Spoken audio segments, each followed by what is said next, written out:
আসসালামু আলাইকুম রহমতুল্লাহ বারাকাত। আমি আরিফ বিন হাবিব সাহেবের একটা বক্তব্য শুনছিলাম।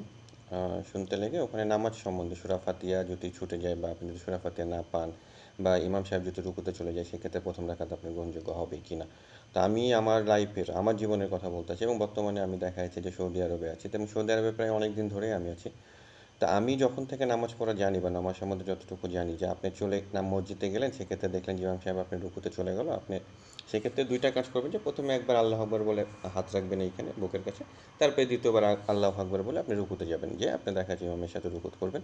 করার পর প্রথম রেখা দ্বিতীয় রেখা তৃতীয় রেখা এভাবে যদি 2 রেখাত হয় বা 3 রেখাত হয় বা 4 রেখাতে নামাজ হয় তো আপনার নামাজ কমপ্লিট হয়ে যাবে।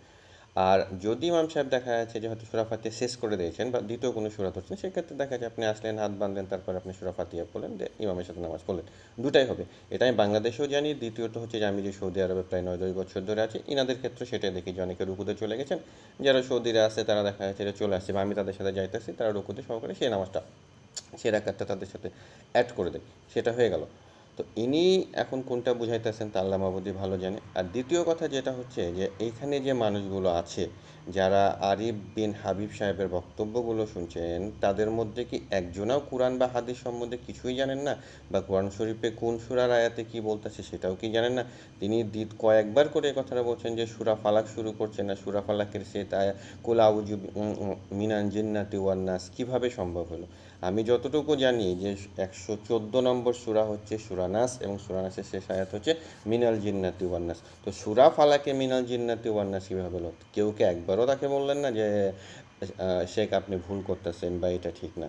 সবাই ভাই ঠিক আছে ঠিক আছে, যদি দর্শকই ঠিক আছে জানে, তো মানুষকে ডেকে সেভাবে বক্তব্য শোনানোর কী দরকার আছে? আর এই বর্তমান যুগে এসে যদি আপনি দেখা যাচ্ছে এইসব মানুষেরই অবস্থা বিভ্রান্তির মধ্যে, আসলেই মাঝে মধ্যে নিজের কাছে কেমন যেন লাগে যে আমরা কার কার কথা বিশ্বাস করব, ঠিক আছে?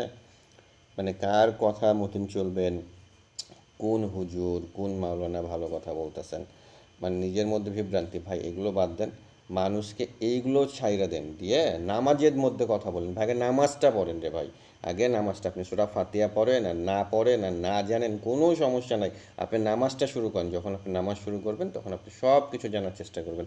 বা আপনি যদি মসজিদে ঢুকতে আগে তাকে বাধা দেন যে আপনি জানেন না আপনার নামাজ হবে না, তো সে মানুষটা ভাই নামাজই পড়া শুরু করবে না তো রে ভাই। নবী সাল্লাহ সাল্লাম কি মৃত্যুর সময়তে হজের কথা বলছিলেন, জাকাতের কথা বলছিলেন, রোজার কথা বলছিলেন নাকি? তিনি তো শেষ বাক্য ছিল যে সালাতের কথা বলছেন, যে নামাজ নামাজ নামাজ।